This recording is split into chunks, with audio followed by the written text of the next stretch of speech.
கர்த்தர் கொடுத்த அந்த நாளுக்காய் கர்த்தரை நான் நன்றியோடு துதிக்கிறேன், ஸ்தோத்தரிக்கிறேன். நமக்கு உலகத்தார் என்னெல்லாம் தேடுறாங்க, நம்ம இதெல்லாம் தேடக்கூடாது அப்படிங்கிறத ஆண்டவர் சொல்லி தந்திருக்காரு. நம்ம உலகத்தில் இருக்கிற நிறையா ரொம்ப இந்த சப்ஜெக்ட் ஆண்டவர் சொன்னது ரொம்ப அவர் ஒன்று சொல்கிறது எல்லாமே நம்ம வாழ்க்கைக்கு பிரயோஜனமாக தான் சொல்கிறாரு. இது இன்னும் நிறைய நம்ம படிச்சுக்கணும். ஏன்னா உலகத்தில் இருக்கிறவங்க மாதிரியே நம்ம இருக்கணும்னு நினச்சி போகிறவங்க நிறைய பேர் நம்ம வாழ்க்கையில் இருக்கோம். விசுவாசியாக இருக்கலாம், ஆண்டவரால் ஆவி பெற்ற உலகங்களாக இருக்கலாம். எப்படி இருந்தாலும் அந்த உலகத்தோடு நம்ம போகணுங்கிறது ரொம்ப முக்கியமாக நிறைய பேர் இருக்கிறத நம்ம பார்ப்போம்.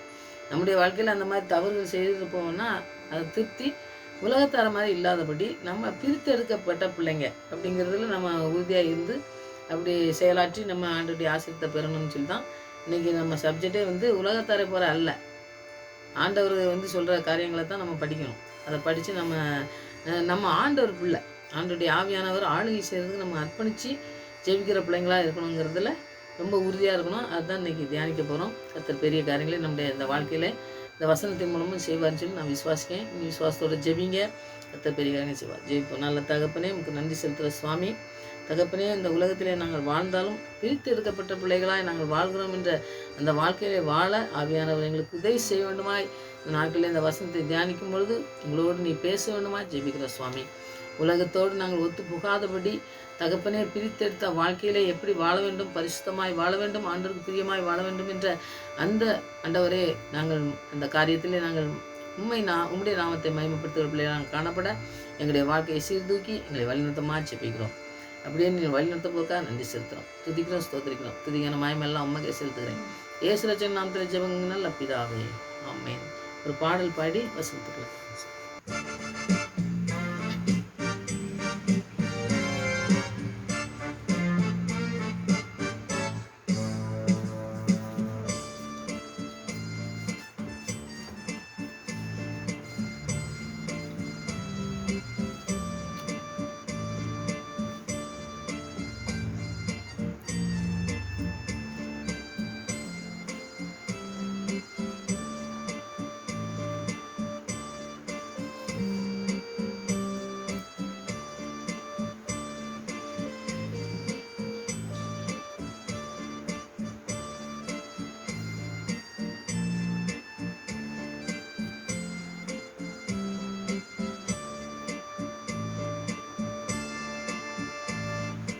கவலை கொள்ளாதிருங்கள்,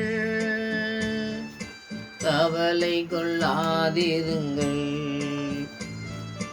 கவலை கொள்ளாதிருங்கள், கவலை கொள்ளாதிருங்கள். உயிர் வாழ எதை உண்போம், உடல் மூட எதை உடுப்போம் என்று கவலை கொள்ளாதிருங்கள்,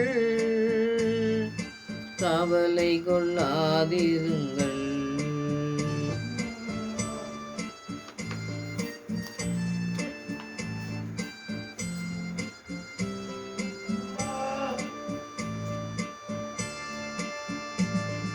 பறக்கும் பறவைகள் பாருங்கள், விதைப்பதில்லை, அறுப்பதில்லை. பறக்கும் பறவைகள் பாருங்கள், விதைப்பதில்லை, அறுப்பதில்லை. பரமபிதா ஊட்டுகிறார், மறப்பாரோ மகனே உன்னை. பரமபிதா ஊட்டுகிறார், மறப்பாரோ மகளே உன்னை.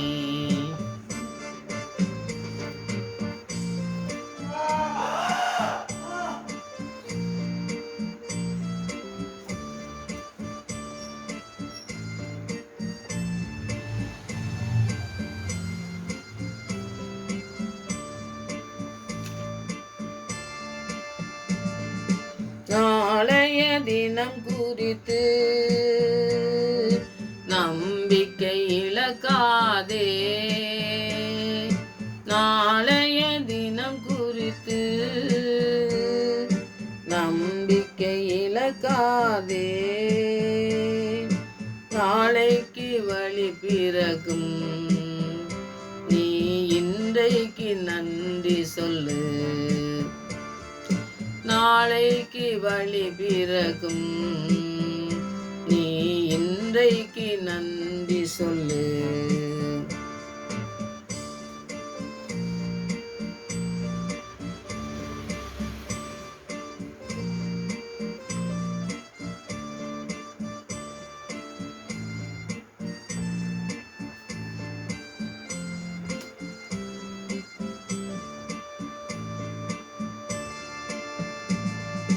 தகப்பனின் விருப்பத்தையும் அவரது ஆட்சியையும், தகப்பனின் விருப்பத்தையும் அவரது ஆட்சியையும் தேடுவோம். முதலாவது நம் தேவைகளை சந்திப்பார். தேடுவோம் முதலாவது நம் தேவைகளை சந்திப்பார். உயிர் வாழ எதை உண்போம், உடல் மூட எதை உடுப்போம் என்று கவலை கொள்ளாதிருங்கள், கவலை கொள்ளாதிருங்கள்.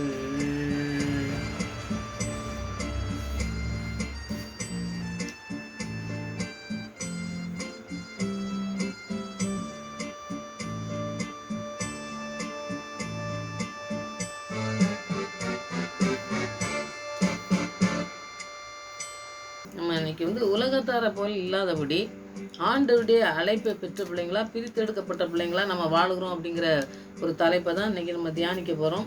முதலாவது லூக்கா 12வது அதிகாரத்தில் 29, 30 நீங்கள் படித்து பார்த்தீங்கன்னாக்கி, ஆகையால் எண்ணத்தை உண்போம், எண்ணத்தை குடிப்போம் என்று நீங்கள் கேளாமலும் சந்தேகப்படாமலும் இருங்கள். இவைகளெல்லாம் உலகத்தார் நாடி தேடுகிறார்கள். இப்போ உலகத்தார் என்ன செய்கிறாங்கன்னா, நமக்கு என்ன வேணும், என்ன எப்படி இருக்கணும் அப்படிங்கிறத தேடுறாங்க. இதை நீ தேடக்கூடாது அப்படிங்கிறது தான் ஆண்டோடைய விருப்பம். ஏன்னா தேடுங்கள், என்னை தேடுகிறவன் கண்டடைவான், ஏன்ட்ட கேட்குறவனுக்கு எல்லாத்தையும் நான் கொடுப்பேன்னு சொல்கிறாரு.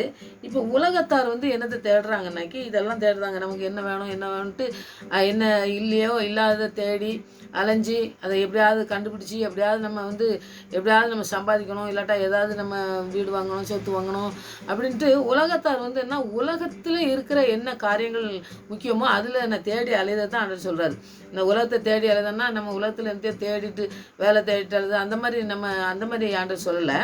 உலகத்தில் என்ன உலகத்தில் தேடுறாங்கன்னா அவங்களுடைய இன்பங்கள் என்னவோ, அவங்களுக்கு பிரியமானது என்னதோ அதை தான் உலகம் தேடும். உலகத்தில் நம்ம பார்க்கோம்ல, உலகத்தில் இருக்கவங்க எப்படி தேடுறாங்க பாருங்கள்.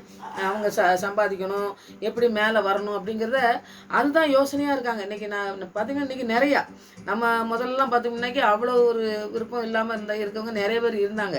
சம்பாதிக்கிறது தான் ரொம்ப முக்கியம் அப்படின்னு சொல்லி இல்லாமல் இருந்தாங்க. இன்றைக்கி பார்த்திங்கன்னா எப்படியாவது நம்ம சம்பாதிக்கணும், நிறைய பணம் சம்பாதிக்கணும், நிறைய நம்ம பெரிய வசதியோடு இருக்கணும், நல்ல வாய்ப்பு அந்த மாதிரி இருக்கணும், நம்ம நல்லா படிக்கணும், நல்ல வீடு கட்டணும், அந்த மாதிரி நிறைய உலகத்துக்கு ஏற்ற இந்த ஆண்டவர் சொல்லுவார்ல, ஒருத்தன் கேட்பான் நீங்கள் எங்கே இருக்கீங்கன்னு சொன்னால் பறவைகளுக்கு கூட கூடுலாம் இருக்குடா, எனக்கு ஒன்றும் வீடே இல்லாமல் அப்படி சொல்லும்போது பார்த்தீங்கன்னாக்கி ஆண்டவர் ஏன் சொல்கிறார், அவருக்கு இல்லாமல் இல்லை. அவர் ஏன் சொல்கிறாருன்னா அந்த உலகத்துக்கு ஏற்ற இது நான் ஆண்டவர் செய்யவே செய்யலை.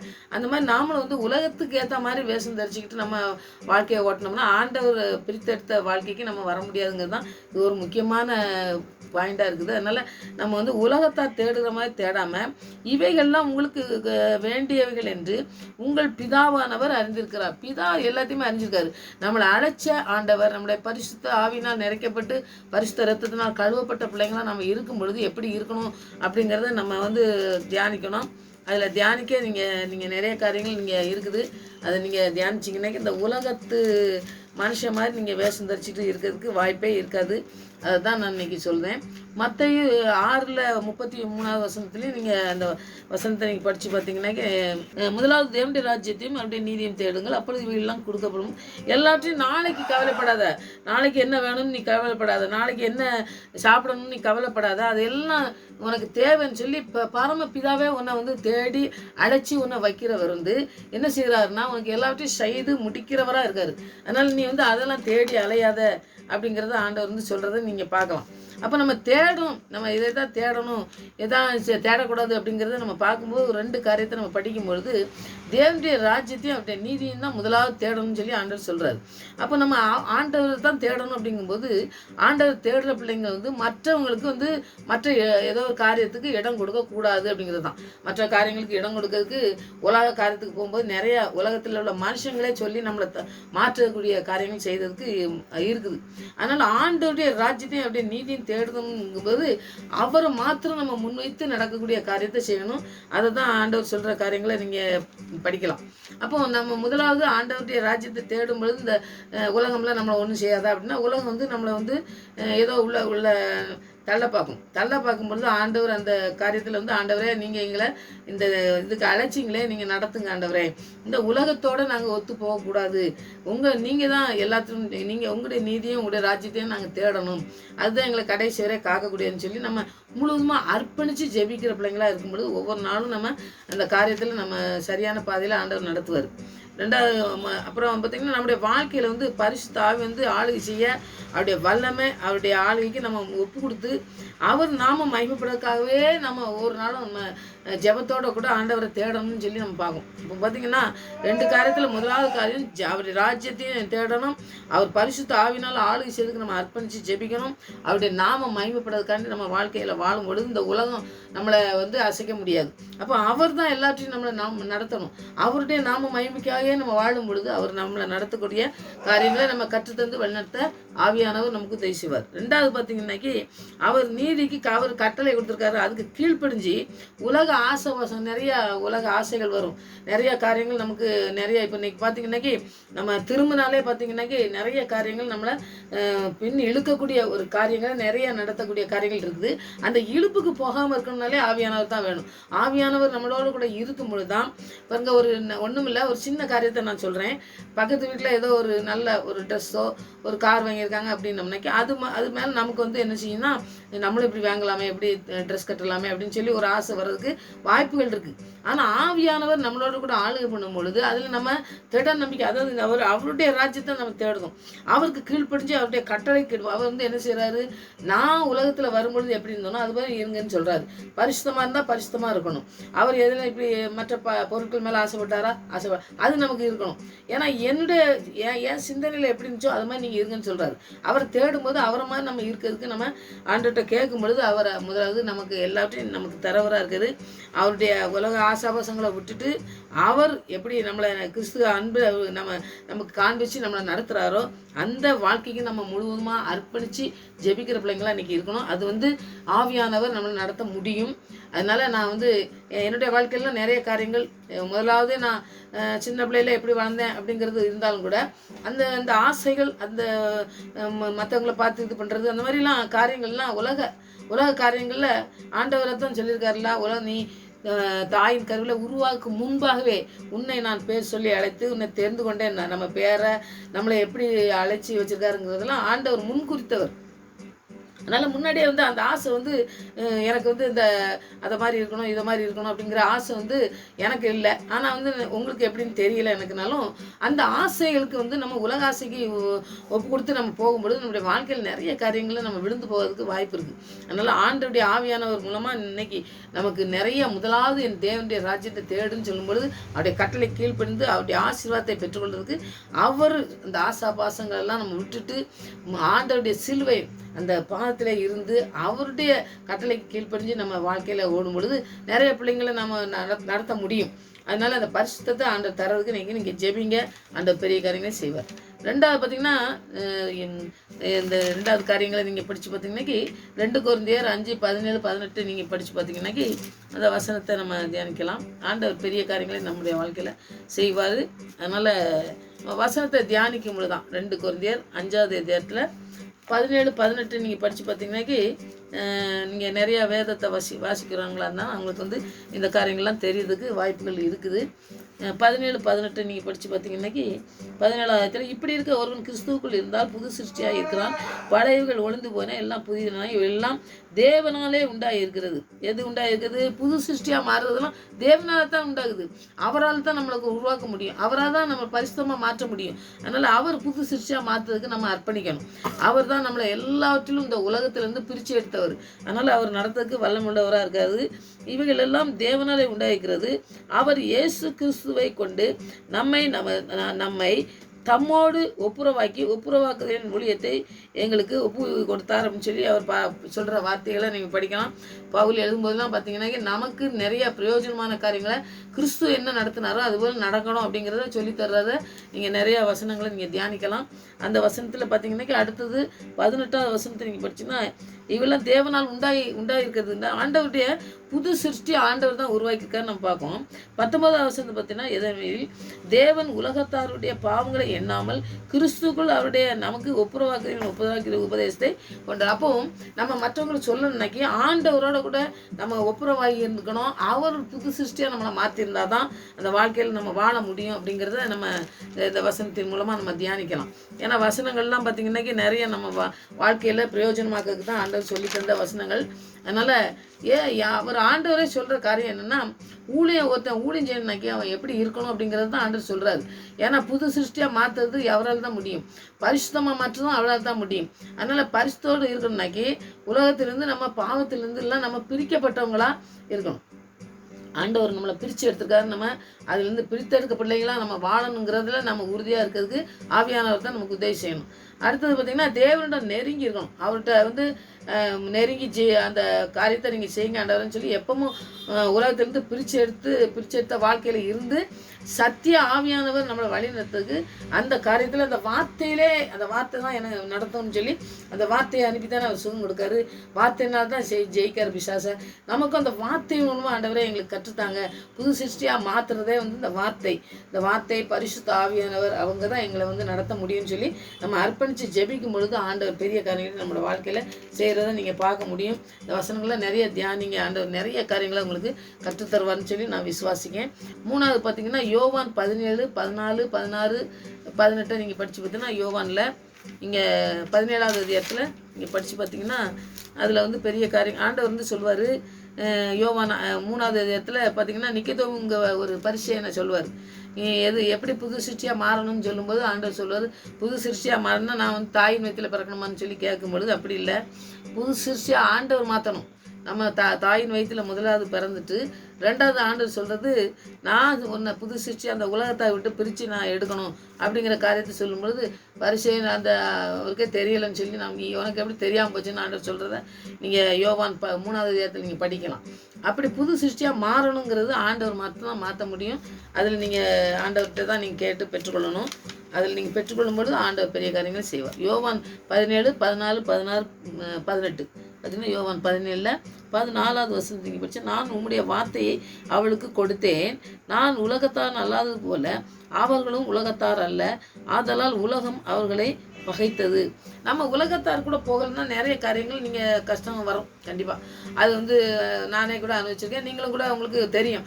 ஏன்னா உலகத்தில் ஒன்று சொல்லுவாங்க, இது மாதிரி போங்க அப்படின்னு சொல்லும்பொழுது நம்ம அதெல்லாம் போக மாட்டோம், நான் ஆண்டு சொன்னபடி கேட்பேன்னு சொல்லும்பொழுது நிறைய பேர் நமக்கு விருப்பம் இல்லாத செய்கிறாங்களேன்னு சொல்லி நம்மளை விட்டு போகிறதுக்கு நிறையா பகைப்பாங்க. நம்மளை ஃப்ரெண்ட்ஸாக வச்சுக்கிட மாட்டாங்க. நம்ம சொன்னதை கேட்டு நடக்காத காரியங்கள் இருக்கலாம், குடும்பங்களில் இருக்கலாம், தனிப்பட்ட வாழ்க்கையில் இருக்கலாம், வேலை செய்கிற இடத்துல இருக்கலாம். எல்லா இடத்துலையுமே அந்த இடத்துனால ஆண்டவருக்கு பிரியமான காரியங்கள் செய்யும்பொழுது நிறையா நமக்கு கஷ்டங்கள் வர்றதுக்கு வாய்ப்புகள் இருக்குது. ஆண்டவர் என்ன சொல்கிறாரு, ஆண்டவர் அதைத்தான் சொல்கிறாரு, ஆண்டவர் சொல்கிற காரியத்தை சொல்லும் பொழுது நீங்கள் பயக்கப்படுவீங்கன்னு சொல்கிறாரு.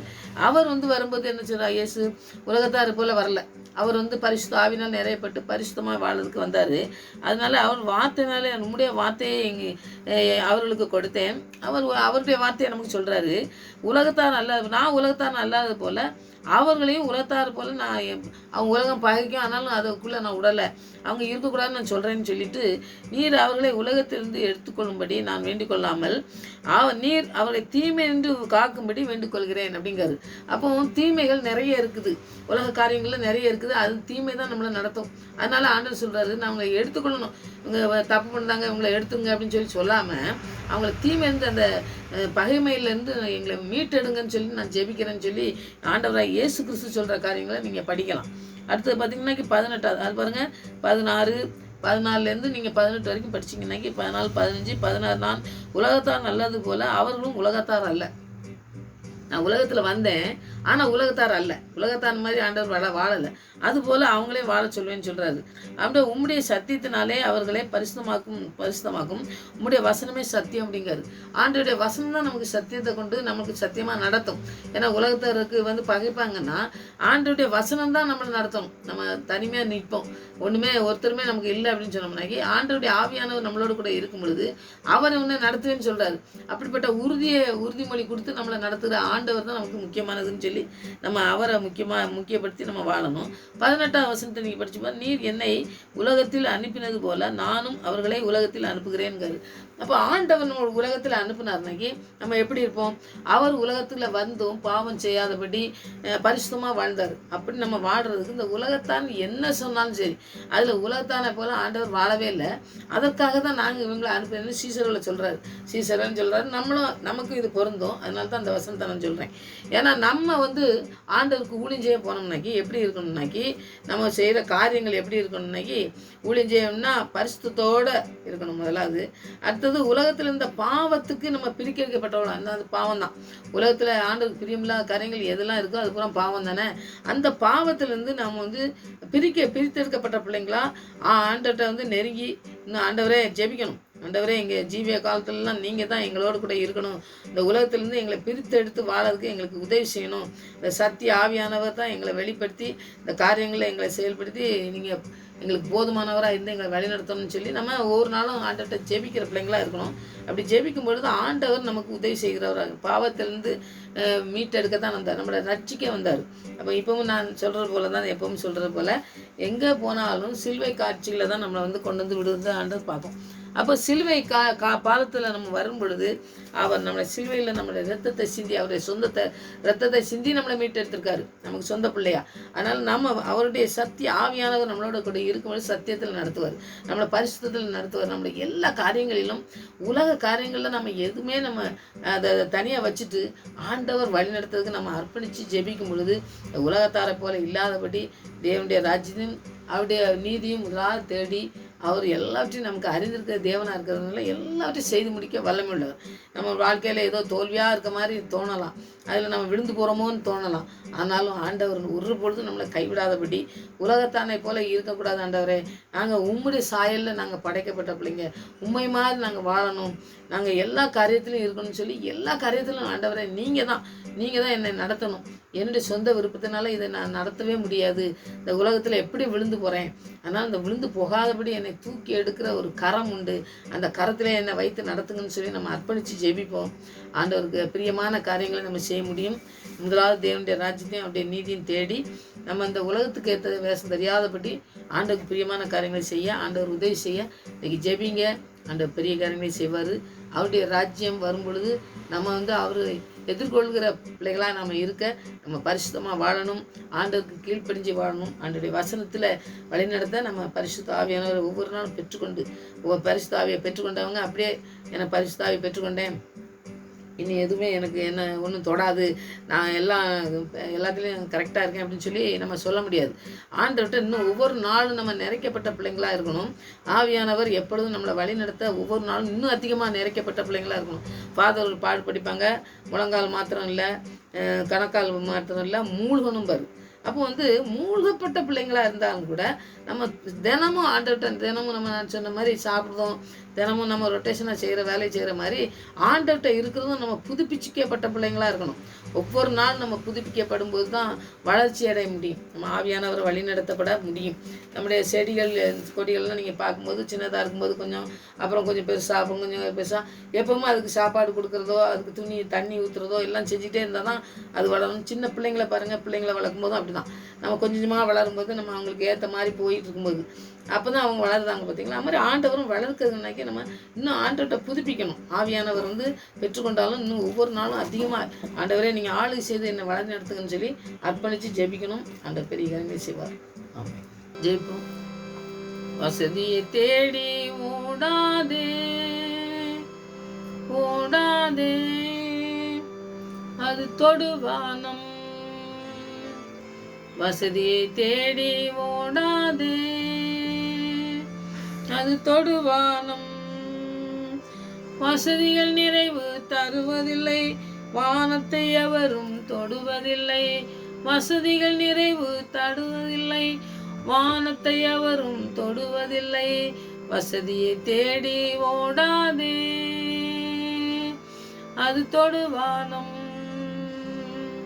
ஆம் சுவாமி, நாங்கள் வசதியை வாய்ப்புகளை இந்த உலகத்திலே தேடி அலைந்து ஆண்டவரே கீழே விழுந்து விடாதபடி ஆவியானவர் எங்களை வழிநடத்த உங்கள் கருத்தில் அர்ப்பணிக்கிறோம் சுவாமி.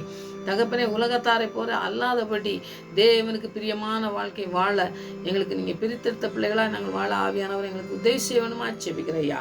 உலகத்தான அல்லாதபடி ஆண்டவரே நீங்கள் இருந்தது போல நாங்களும் ஆண்டவரே ராஜ்யத்துக்கு பங்குள்ள பிள்ளைகளாக மாற எங்களுக்கு கிருபை செய்யுங்க. இந்த உலகத்தார்கிட்டேருந்து எங்களை பிரித்தெடுத்து ஆண்டவரே நீங்கள் பிரித்தெடுத்த வாழ்க்கையில எங்களை வழிநடத்த ஆவியானவர் எங்களுக்கு உதவி செய்ய வேண்டுமாய் நாட்களே நம்முடைய கருத்தில் அர்ப்பணிக்கிறோம் சுவாமி.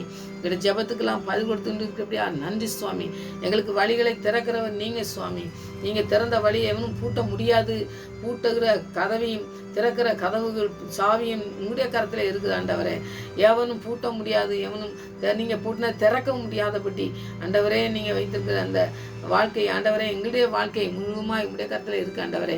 நீங்கள் எல்லாவற்றையும் திறந்து எங்களுக்கு உதவி செய்ய, எல்லாவற்றையும் ஆண்டவரே அடைக்கப்பட்ட கதவுகளை திறக்கிற தேவன், இருப்பு தாழ்பாடுகளை எல்லாம் உடைக்கிற தேவன், எங்களுடைய வாழ்க்கையில இருக்கிற எல்லா இருப்பு தாழ்பாடுகளையும் உடை தெரிந்து தேவனுடைய பிரியமான காரியங்களை செய்கிற பிள்ளைகளாக நான் காணப்பட, இந்த உலகத்துக்கு ஒத்த வேஷம் தெரியாதபடி தேவனுக்கு பிரியமான காரியங்களை செய்து நாங்கள் வாழ்க்கையில ஓடி ஜெயிக்கிற பிள்ளைகளாக காணப்பட எங்களை ஆண்டவரை எங்களை கொண்டு நீங்கள் அநேக பிள்ளைகளை ஆசீர்வதித்து ஆண்டவரை பரிசுத்தமாய் வாழ அநேக பிள்ளையை பிரித்தெடுத்து எங்களை ஆண்டவரை சேர்க்க போவதற்காக நன்றியோடு துதிக்கிற ஸ்தோத்திரிக்கிறோம் ஐயா.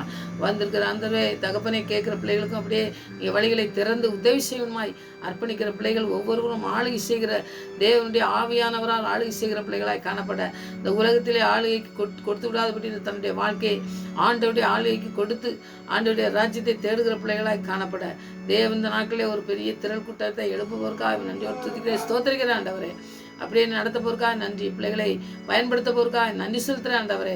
வருகிற நாட்களே அப்படியே பயன்படுத்தி ஆண்டவரே எங்களுடைய கண்கள் காண நீங்கள் கிருபை தந்து வழிநடத்த போருக்காய் நன்றியோடு துதிக்கிறேன் ஸ்தோத்திரிக்கிறேன் ஆண்டவரே. அப்படியே நீ செய்து வழிநடத்தும், அப்படியே நாமத்தை மகிமைப்படுத்தும். நீங்கள் கேட்குற பிள்ளைகளுக்கு என்ன தேவையோ நான் எனக்கு தெரியாது, ஆனாலும் நீங்கள் எல்லாவற்றையும் அறிந்திருக்கிற தேவனாக இருந்து எல்லாவற்றையும் செய்து முடிக்க அவங்களுக்கு கிருபை தர வேண்டுமாச்சு. உலகத்தை ஏற்ற தேசம் தரித்திருந்தால் ஆண்டவரே உலகத்தை விட்டு ஆண்டவரே ஆவியானவர் பிரித்தெடுத்த வாழ்க்கைகளை வாழ பிள்ளைகளை அர்ப்பணிக்கட்டும். அப்படியே அற்புதமாக நடத்தப்போருக்காக நன்றி செலுத்துகிறேன். ஒரு ஜபத்துக்கு பயிர் கொடுத்தபடியா நன்றி. மறுபடியும் ஒரு சமூகத்தில் வரும் வரை எங்களை காத்து வழிநடத்தமாக ஜெபிக்கிறேன். துதிகரமாயமெல்லாம் நமக்கு செலுத்துகிறேன். பேசுகிற நாம் தெரிஞ்சவங்களுக்கு நல்ல பிதாவே.